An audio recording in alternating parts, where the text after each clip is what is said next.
उत्तर प्रदेश में भारतीय जनता पार्टी के सहयोगी दलों का खास प्रदर्शन नहीं रहा, जिसका खामियाजा भारतीय जनता पार्टी को उत्तर प्रदेश में काफी सारी सीटें गंवाकर भुगतना पड़ा। लोकसभा चुनाव में एसबीएसपी और आरएलडी भी बीजेपी को खास फायदा नहीं पहुंचा पाए। बीजेपी ने प्रदेश के चुनाव में पिछले वोट बैंक को साधने के लिए एनडीए का विस्तार करते हुए एसबीएसपी और आरएलडी जैसे दलों को शामिल किया था, पर दोनों दल कोई करिश्मा नहीं दिखा पाए। यही हाल एनडीए के दो पुराने अन्य सहयोगी अपना दल एस और निषाद पार्टी का भी रहा। तो यहां पर आपको बता रहे हैं कि लोकसभा चुनाव में नाकाम रहे ओम प्रकाश राजभर, बड़े कुर्मी चेहरे के तौर पर अनुप्रिया पटेल भी यहां पर नाकामयाब रही। अपने कोटे की रॉबर्ट्सगंज सीट हार गईं। प्रभाव वाली प्रतापगढ़, फतेहपुर में भी हार हुई। अंबेडकर नगर, श्रावस्ती, जालौन में भी हार हुई। बीजेपी को इसका फायदा यहां पर नहीं मिल सका। जयंत चौधरी खुश खास नहीं कर सका गठबंधन। अपने कोटे की सिर्फ दोनों सीटें वो जीते हैं। पश्चिमी उत्तर प्रदेश की 16 में से 9 सीटें जीती। पश्चिमी उत्तर प्रदेश में बीजेपी सिर्फ 7 सीटें जीती है। बीजेपी को फायदा पहुंचाने में नाकाम साबित हुए हैं।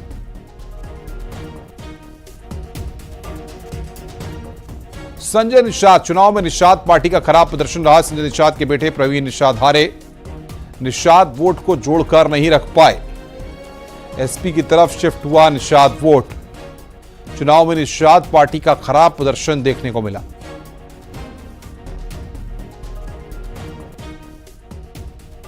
कि नतीजों को गौर से देखें तो साफ तौर से पता चलता है कि भारतीय जनता पार्टी के जो सहयोगी दल बड़ा दावा कर रहे थे वो भारतीय जनता पार्टी के लिए ज़्यादा कारगर और फायदेमंद साबित नहीं हुए। यानी सियासी तौर से ओम प्रकाश राजभर, संजय निषाद, अनुप्रिया पटेल की पार्टी भारतीय जनता पार्टी के लिए ज़्यादा वोट बटोर नहीं सकी। वहीं दूसरी तरफ पश्चिम में एक तरफ आरएलडी ने जहां पर कई सारे बड़े दावे किए, वहीं पर उन्होंने 2 सीटें ज़रूर जीती, लेकिन जब वोट शेयर की बात करते हैं तो वो भी ज़्यादा कारगर होते हुए दिखाई नहीं देते हैं। तो क्या ये मान लिया जाए कि भारतीय जनता पार्टी के सहयोगी दल उत्तर प्रदेश में लोकसभा चुनाव के अंदर बहुत ज़्यादा फायदेमंद नहीं रहे, साथ ही भारतीय जनता पार्टी के ऊपर सिर्फ और सिर्फ लाइबिलिटी के तौर पर काम करते रहे। कैमरा पर्सन गोपी गिरी के साथ अलाउद्दीन, न्यूज़ 18 लखनऊ। भारतीय जनता पार्टी ने उत्तर प्रदेश में चुनावी समर फतेह करने के लिए विधानसभा चुनाव से पहले बीजेपी छोड़कर एसपी के साथ जाने वाले ओम प्रकाश राजभर को दोबारा एनडीए में शामिल किया था। राजभर के ही प्रयासों से साल 2022 के विधानसभा चुनाव में मंत्री पद छोड़कर एसपी में शामिल होने वाले दारा सिंह चौहान की भी दोबारा बीजेपी में वापसी कराई गई थी। इसी तरह एन मौके पर इंडिया गठबंधन का हिस्सा रहे आरएलडी को भी तोड़कर बीजेपी ने एनडीए को पाले में कर लिया, जबकि अपना दल एस 2014 से और निषाद पार्टी 2019 से ही एनडीए का हिस्सा है। यही नहीं, बीजेपी ने एनडीए के सभी सहयोगियों को सीटों में हिस्सेदारी दी थी। एसबीएसपी तो एक, अपना दल एस और आरएलडी को 2-2 सीटें दी गई थी।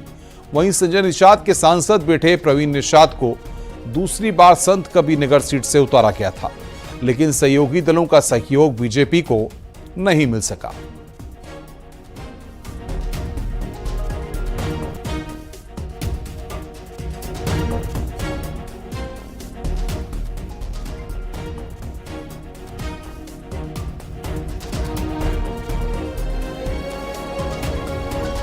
वहीं समाजवादी पार्टी ने आरोप लगाया कि उत्तर प्रदेश में बीजेपी के तमाम सहयोगी दलों का जनाधार अब पहले जैसा नहीं रहा। इस बार लोकसभा चुनाव में जनता ने उन्हें पूरी तरह नकार दिया।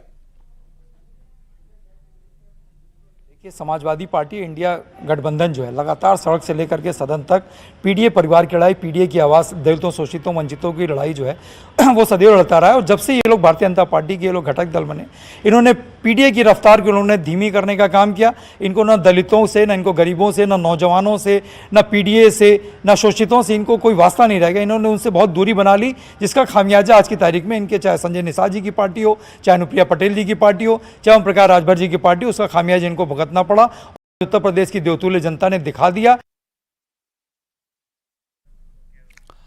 गैर यादव पिछड़े वोट बैंक को रोकने में विफल रहे पिछड़े नेता। बीजेपी को उम्मीद थी कि इन पिछड़े चेहरों के सहारे गैर यादव ओबीसी वोट बैंक को अपने पाले में खींचने में मदद मिलेगी, लेकिन चुनाव परिणाम ने इन नेताओं के दावे को बेनकाब कर दिया। चुनाव परिणाम को देखा जाए तो इनके प्रभाव से अधिक दुष्प्रभाव ही सामने आया।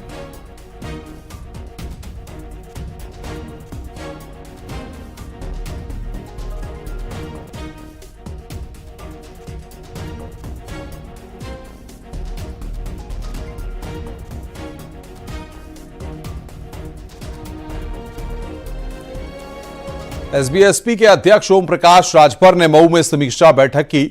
समीक्षा बैठक के दौरान ओम प्रकाश राजभर ने अपनी पार्टी का सिंबल बदलने का फैसला किया है। ओम प्रकाश राजभर ने कहा कि आने वाले समय में छड़ी एसबीएसपी के चुनाव चिन्ह नहीं रहेगा।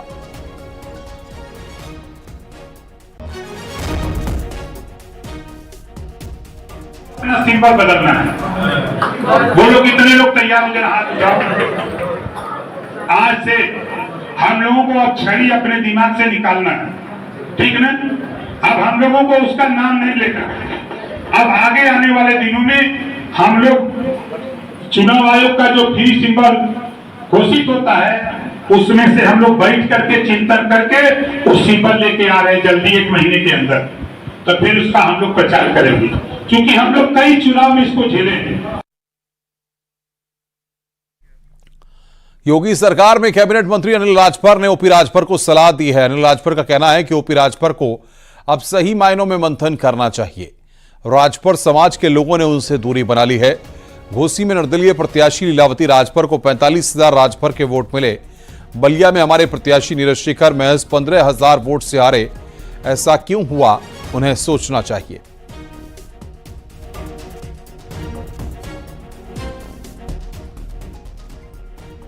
भारतीय जनता पार्टी का एक एक वोट उनके बेटा को मिला है। हमारे सभी कार्यकर्ताओं ने, पार्टी के सम्मानित नेताओं ने दिन रात प्रयास किया है। ठीक से अगर वो समीक्षा करेंगे तो उनको ये समझना चाहिए कि स्वयं हमारे समाज के लोगों ने उनसे दूरी क्यों बनाया। लीलावती राजभर जो निर्दल चुनाव लड़ रही थी, 45,000 वोट उनको मिला है। ये 45,000 लोग जो हमारे समाज के हैं, राजभर समाज के हैं, उन्होंने क्यों दूरी बनाया, ये आत्मचिंतन का विषय है। जहूराबाद से वो विधायक हैं, गठबंधन के हमारे प्रत्याशी नीरज शेखर जी वहां 15,000 के वोटों से करीब हारे हैं चुनाव। ऐसा क्यों हुआ, इस पर सोचना चाहिए। समाजवादी पार्टी ने ओपी राजभर पर निशाना साधा। एसपी का कहना है कि ओपी राजभर को सिर्फ अपना सिंबल ही नहीं, जुबान पर भी ध्यान देना होगा, वरना जनता उन्हें पूरी तरह नकार देगी।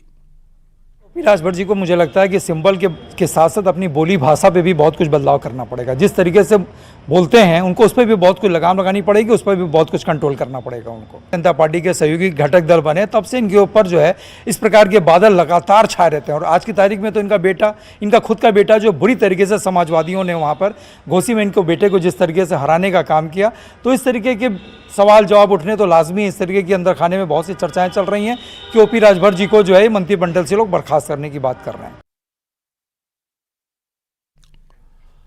उत्तर प्रदेश में बीजेपी के खराब प्रदर्शन की समीक्षा हो रही है, जिसकी रिपोर्ट केंद्रीय नेतृत्व को भेजनी है। भारतीय जनता पार्टी के प्रदेश अध्यक्ष भूपेंद्र चौधरी क्षेत्रवार प्रत्याशियों के साथ उन्होंने मीटिंग की और वजह जानने की कोशिश की। आखिर उत्तर प्रदेश में परिणाम मन मुताबिक क्यों नहीं आए।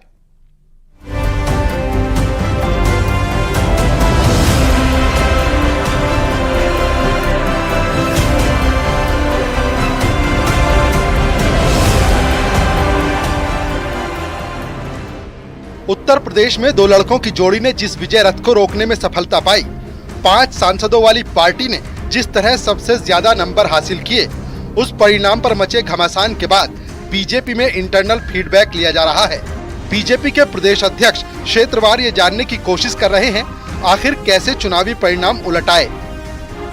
भारतीय जनता पार्टी की उत्तर प्रदेश में जिन लोकसभा की सीटों पर हार हुई है, अब भारतीय जनता पार्टी के प्रदेश नेतृत्व ने उन लोकसभा की सीटों की समीक्षा शुरू कर दी है।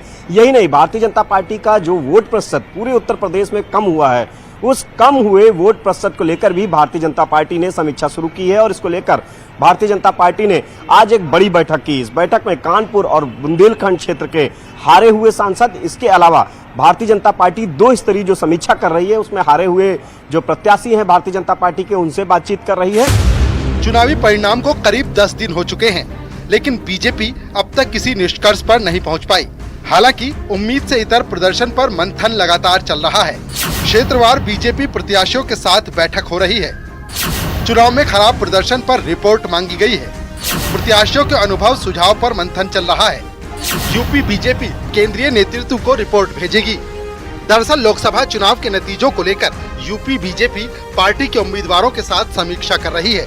राजधानी लखनऊ में ये मीटिंग हो रही है और बीजेपी प्रदेश अध्यक्ष हार की वजह के बारे में जानकारी ले रहे हैं। जिस प्रकार के परिणाम आए हैं, उन परिणामों को, उस जनादेश को हमने सहजता से स्वीकार किया है। हम जनता के निर्णय के आगे नतमस्तक हैं, लेकिन एक राजनीतिक दल के नाते, एक संगठन के, जो हमारी संगठन की व्यवस्था है,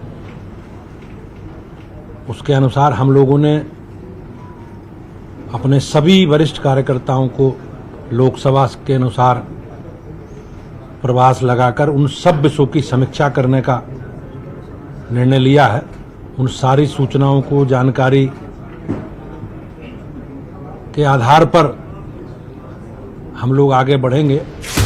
चाहे अयोध्या हो या रामपुर, आजमगढ़ हो या जौनपुर, बीजेपी हर सीट पर हार की समीक्षा कर रही है। तो एनडीए के सहयोगी दल इस परिणाम को विपक्ष की नकारात्मक राजनीति मान रहे हैं।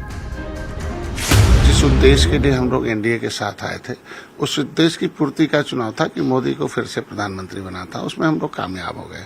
यह कि सीटें कम आई, उसके लिए दुख है और निश्चित रूप से समीक्षा का विषय है और उस पर समीक्षा शुरू हो गई है और धीरे धीरे जो कमियां हैं उसे सुधार किया जाएगा, आगे जीता जाएगा।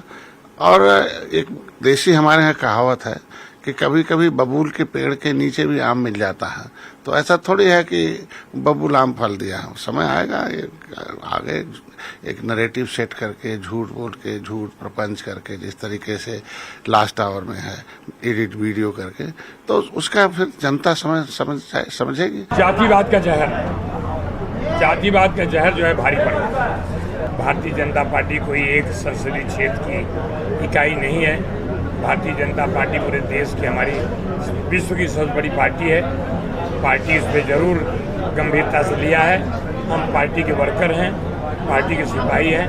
पार्टी के जो निर्देश आएगा उसके मुताबिक हम लोग काम करेंगे। वजह जो भी हो, लेकिन मसला गंभीर है, क्योंकि उत्तर प्रदेश में बीजेपी का प्रदर्शन भले ही खराब रहा हो, लेकिन जिस तरह समाजवादी पार्टी और कांग्रेस इस चुनाव से कमबैक कर चुकी है, वो बीजेपी को परेशान करने के लिए काफी है। Bureau report, news 18। लोकसभा चुनाव की तरह उपचुनाव में राहुल गांधी अखिलेश यादव की जोड़ी की कामयाबी के सवाल पर उन्होंने कहा कि बीजेपी ने तानाशाही से सरकार चलाई, लोगों की जरूरतें पूरी नहीं हो रही थी, जनता ने मैसेज दे दिया है।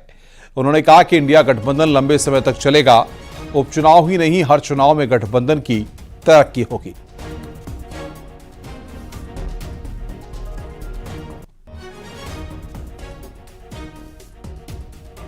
आज मदरसा यूनिफॉर्म में माशाल्लाह हमारे उलमाए कराम ने, हमारे सदर साहब ने और मौलाना तंजीम साहब, सब लोगों ने एक इस्तकबालिया प्रोग्राम रखा है। मैं सबका बहुत शुक्रगुजार हूँ, एहसानमंद है कि उन्होंने इस मौके पर मेरी कामयाबी की उस पर जो ये रखा है, यकीनन ये मेरे लिए फख्र की बात है और मुझसे उन्हें बहुत उम्मीदें वाबस्ता है। मेरी कोशिश यही है कि क्योंकि दादाजी का भी यहाँ से एक अहम हमेशा जुड़ाव लगाव रहा है।